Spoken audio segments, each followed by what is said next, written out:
I'm not a heavy equipment operator. I don't usually do this sort of thing. I'm James Whitmore. I'm an actor. Like most actors, I try to do what's in the script, and this isn't the first time I've operated construction equipment in a motion picture. This is a film about safety. And since I'm sitting in the driver's seat, I suppose I should be concerned about safety, but you know what? I haven't given it a second thought. You know why? Well, every time I see an accident, I always see it and think, boy, I'm sure happy that happened to the other guy. You know, it's a funny thing about accidents. They always seem to happen to the other guy.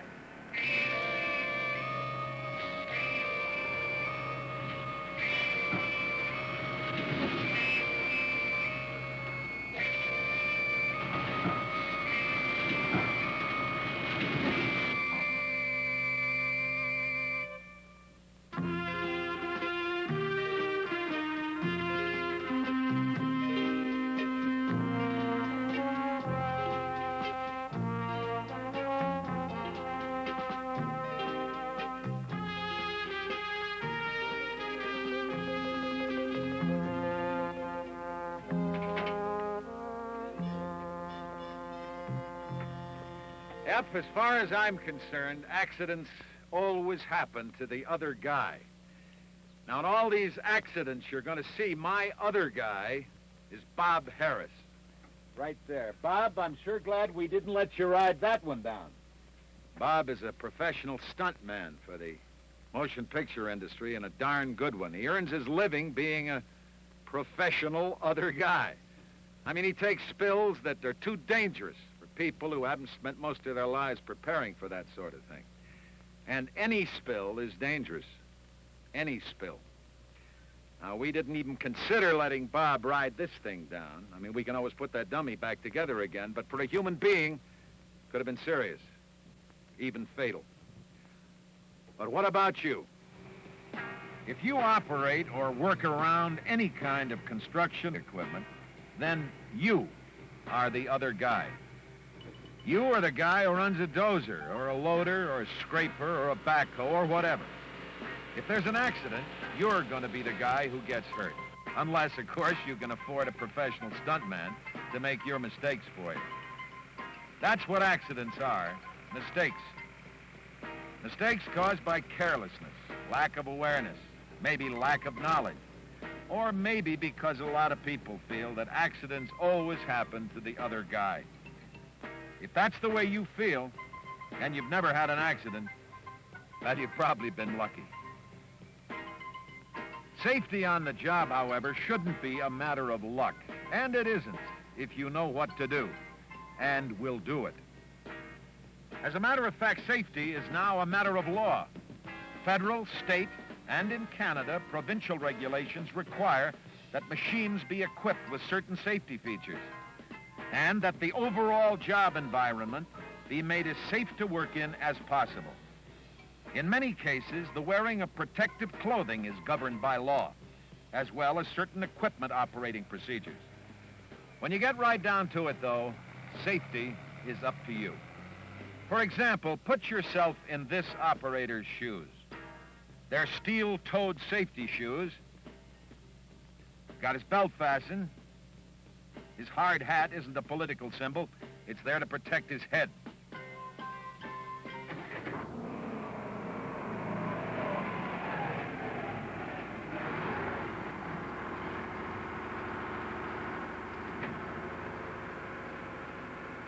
Well, it looks like Bill was a little absent-minded this morning. He apparently forgot to take something with him. And it was too far to walk back to get. Now he's going to have to back up. A backup alarm is a standard safety feature on this scraper, but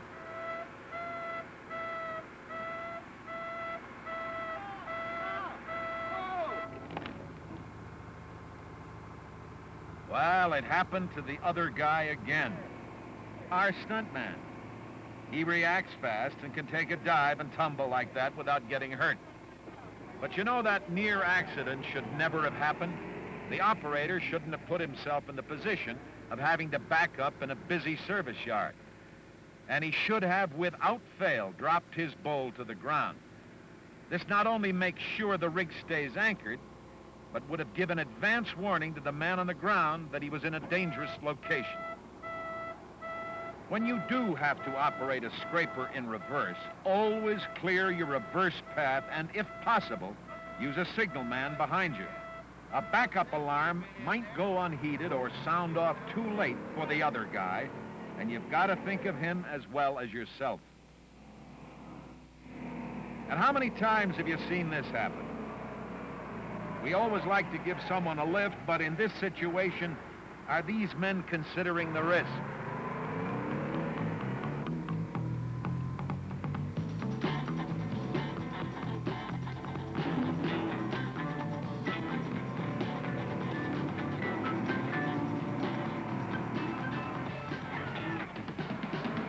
This could have been serious, but once again, our other guy is paid well for knowing how to take a fall. We will have to give the scraper operator this much credit. He had his seatbelt fastened so that he wasn't thrown forward.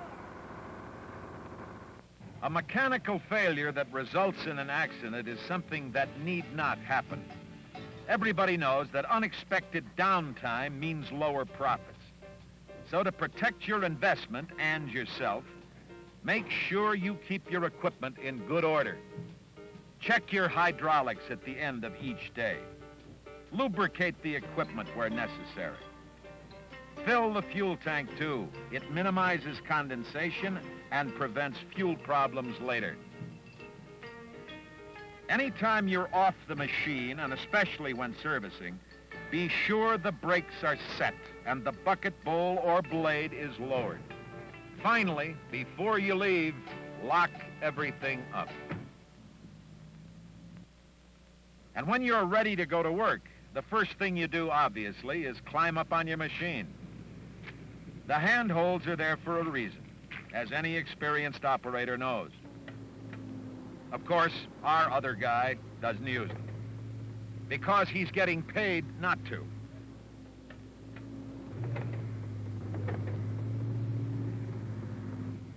If you did this, though, you'd probably break your leg.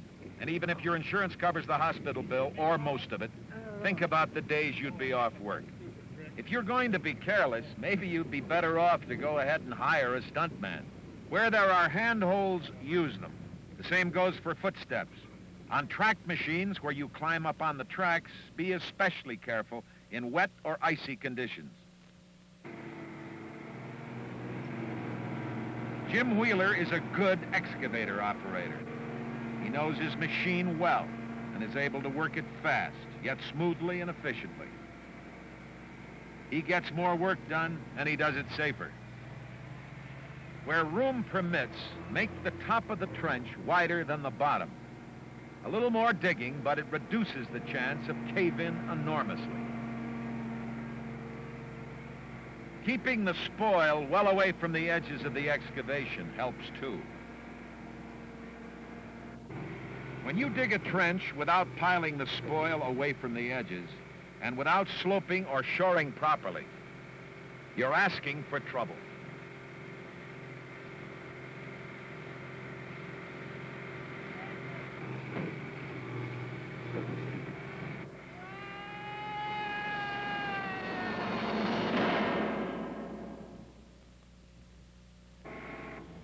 Here's how a safety-conscious excavator operator follows the rules.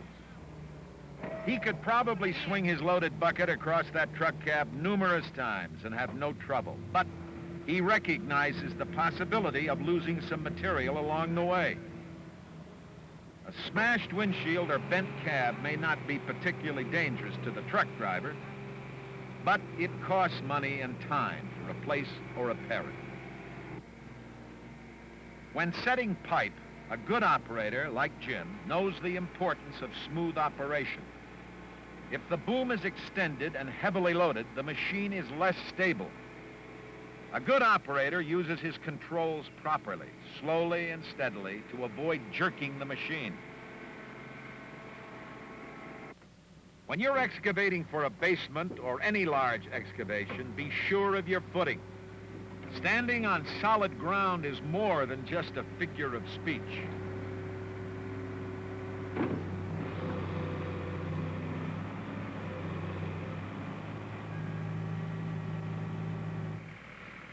In lighter trenching work, you're likely to be working in areas where there are underground cables or gas and water lines. First of all, check for underground utilities with proper authorities or maps if possible. If you know you're close to buried cable or pipe, take it easy. Should you uncover an underground line, stop your work and report it, even if you think no damage has been done. We've all read newspaper accounts where leaking gas followed the gas service line into the basement of a home and exploded.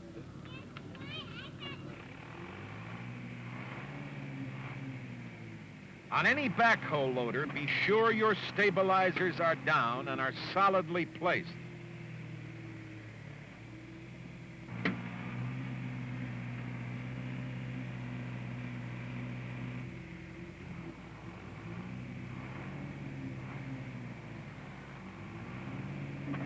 For heavy digging, fill your loader bucket. The extra counterweighting will give you an extra measure of stability. In operating a backhoe loader or an excavator, you're working a machine that's narrow in one direction, but much wider when you swing. So make certain you know where your fellow workers are. Of course, the other guy should be aware of what you're doing, too.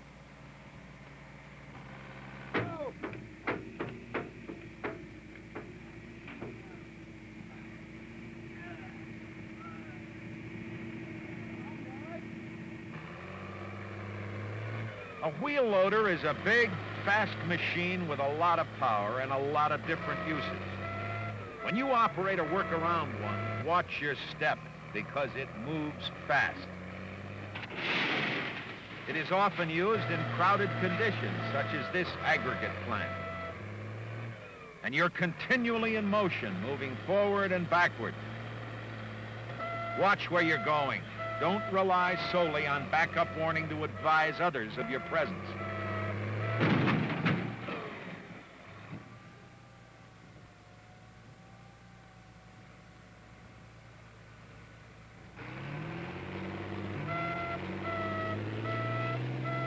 In moving down a slope with a full load, back down carefully. Keep your loaded bucket as low as possible for visibility and for good stability. Of course, it's only the other guy who does this sort of thing.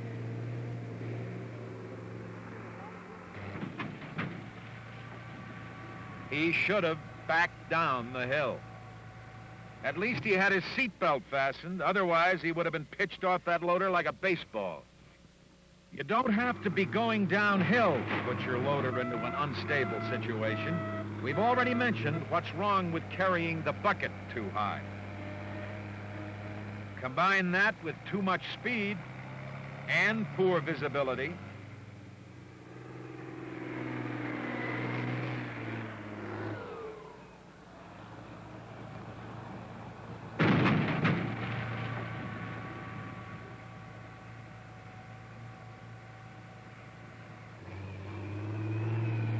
Anytime there are trucks, there are truck drivers. You've got your job, they've got theirs. And the best place, of course, for a driver is in the driver's seat.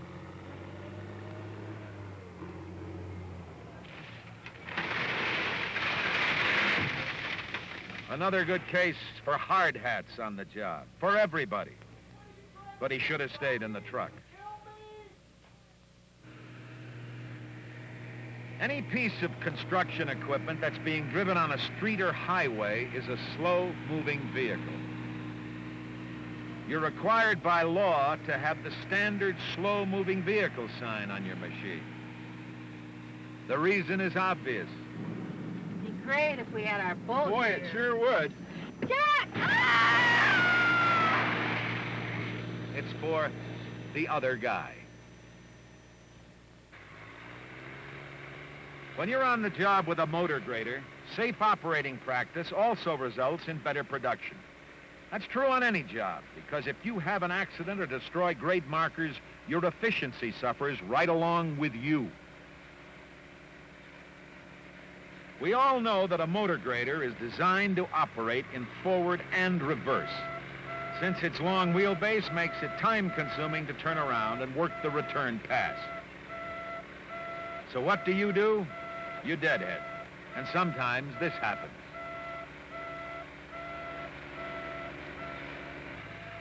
If you happen to be operating a rig that articulates or bends in the middle, like this one, the ideal thing to do is turn around and work the return pass, unless your deadhead distance is short. You not only have better visibility, but your production also increases.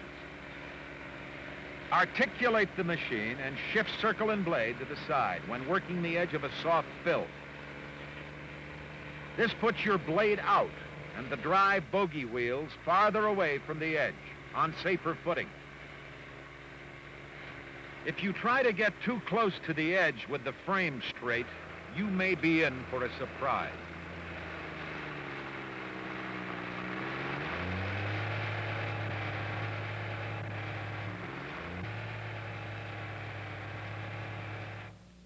A crawler loader or dozer is a highly versatile piece of construction equipment and is considered by many to be the workhorse of the industry. But a crawler doesn't move too fast. It has to be hauled between jobs, and that means you load it and unload it quite a bit. The safest method of loading and unloading is to back the crawler onto the trailer and drive it off, always using the ramps.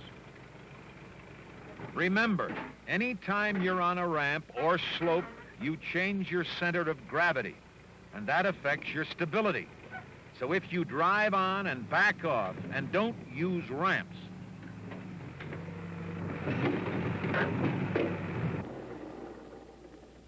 that's why you should always wear your seatbelt.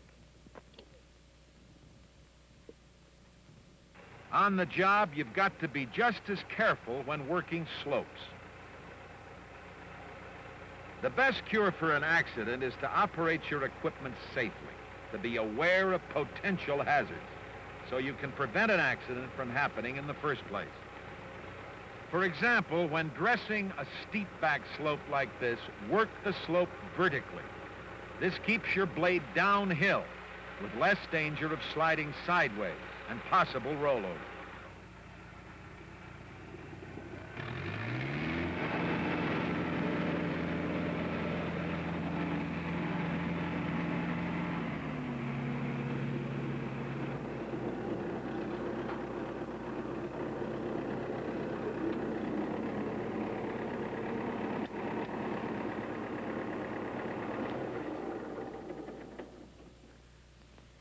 Well, I guess we've about come full circle. Now, we know that other operators have to work in different, more dangerous situations than we've shown today. But our purpose was to try to make you just a little more safety conscious. And I don't mind telling you that right now, well, I've been going strictly by the book because right now, I happen to be the other guy. That's right. What happened to our other guy, Bob Harris? Well, he was called away to another assignment. It'll always be a job for guys like Bob Harris, taking spills and falls and accidents that other people can't risk or can't take the time for. You know something? I don't think you can take the time for it either. After all, your job is moving dirt. And if you're like me, you want to be on the job today, tomorrow, and the next day. So remember, from where you sit, there is no other guy. It's you. Think about that, will you?